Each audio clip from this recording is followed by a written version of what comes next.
ఈరోజు మన తెలంగాణ రాష్ట్రంలో మొట్టమొదటిసారిగా ఏర్పడినటువంటి స్వయంభూ శ్రీ లక్ష్మీ నరసింహస్వామి యాదగిరిగుట్ట రాష్ట్ర వ్యాప్తంగా యాదవులందరికీ గర్వకారణం శ్రీమతి గౌరవ పూచబోయిన ఈశ్వరమ్మ యాదవ్ గారు.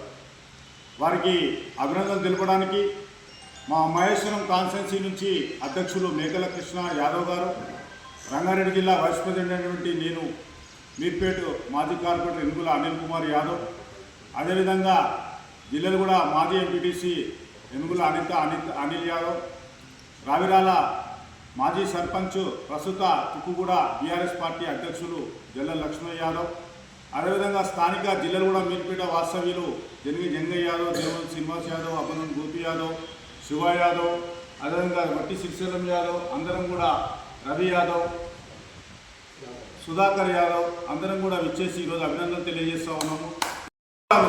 పక్కతో రాజకీయంగా ఉండాలి, దాన్ని వ్యక్తిగతంగా దూషించడం అంటే చాలా ఇది క్రమశిక్షణ సంఘం కూడా జగ్గారెడ్డి గారు కూడా దృష్టికి తీసుకుపోయి మేము ప్రజాప్రతినిధుల సర్పంచుల సంఘం నుంచి కూడా ఇలాంటి వ్యక్తులని పార్టీ నుంచి సస్పెండ్ చేసి ఈశ్వరమ్మకు న్యాయం చేయాలని మేము డిమాండ్ చేస్తుంటాం. ఇలాంటి స్త్రీమూర్తులు ఇంకా రాజకీయాల్లోకి రావాలని కానీ ఉండాలి. రాజకీయ పార్టీలు కానీ ఉన్న మహిళామూర్తులను మరి విమర్శలు చేసి తిట్టడం మరి ఇది అన్యాయం కాదు, ఆ పార్టీ కూడా జరగదు.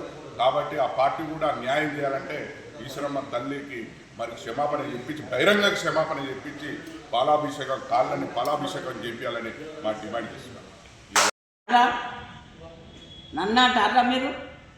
నేను ఇవ్వలేదా? నేను ఈశ్వరమ్మరా?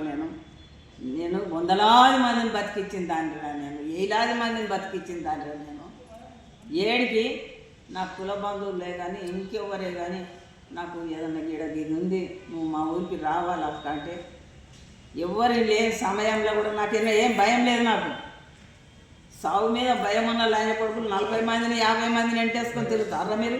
నేను ఒక్కదాన్ని వస్తుంది, సింహము సింగల్గానే వస్తుంది. నా బిడ్డ 10 మందిని ఎండబెట్టుకొని వస్తుంది. ఆ పంది బతుకు నువ్వు బతుకుతున్నావు, నేను సింహాన్ని, నేను సింగిల్గానే ఉంటాను. సింగిల్గానే ఉండి నేను ఏ రకంగా జనాలలో ఎట్లున్నానో అది మీకు తెలుసు.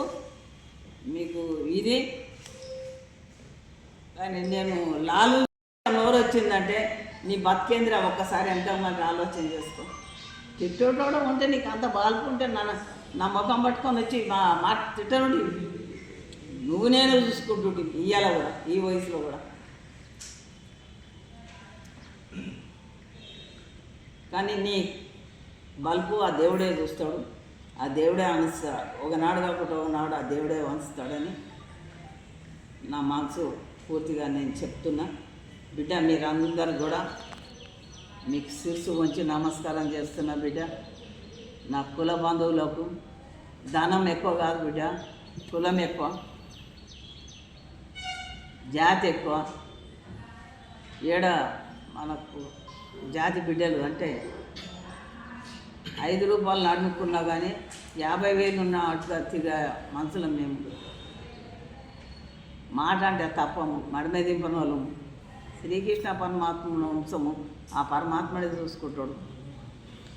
ఇక అంతకన్నా ఎక్కువ నేను అనకూడదు, నేను అనలేను. ఆడు గాడి అయినందుకు నేను గాడిదని కాను. నాకు ఒకటి క్రమశిక్షణ గల పార్టీలనే నేను అన్ని పదవులు చేసిన, మళ్ళీ అందులోకెళ్ళి ఇళ్ళకి వచ్చిన. మా తమ్ముడు రేవంత్ రెడ్డి, నేను, మేమందరం తెలుగుదేశంలోనే ఉన్నాం. తెలుగుదేశంలోకి వెళ్ళి అందరం అప్పుడు విడిపోయినాక అందరం ఎక్కడో అక్కడ అయినాక మళ్ళీ ఈ పార్టీలకు రావాల్సి వచ్చింది. కానీ నాకు ఒకటి 40 ఏళ్ళ స్థానం చేసినాం కాబట్టి నాకు వయసు వచ్చింది. నా పిల్లగాని ముంగడికి తేవాలి, నా మన్మన్నని ఆన్ని బయటికి తెస్తుంటే నువ్వు ఇంత పూర్వజాలం శాతాలు ఆ పోస్ట్ వచ్చినందుకు ఈ వయసులో కూడా ఆమెకు పోస్ట్ ఇచ్చారని అది ఒకటి ఆయనకి బాధ. ఆయన బాధ భగవంతుడు చూడని నా బిడ్డ మీ అందరికీ నా శిరస్సు వచ్చి నమస్కారం చేస్తున్నాను. వస్తలేను నేను అన్ని పదవులు, నన్ను అన్ని కులాలు అన్ని పార్టీలు నన్ను గౌరవిస్తాయి. గవర్నర్లు ఇంద్రసేన్ రెడ్డి తెల్లారే నాకు ఫోన్ చేసి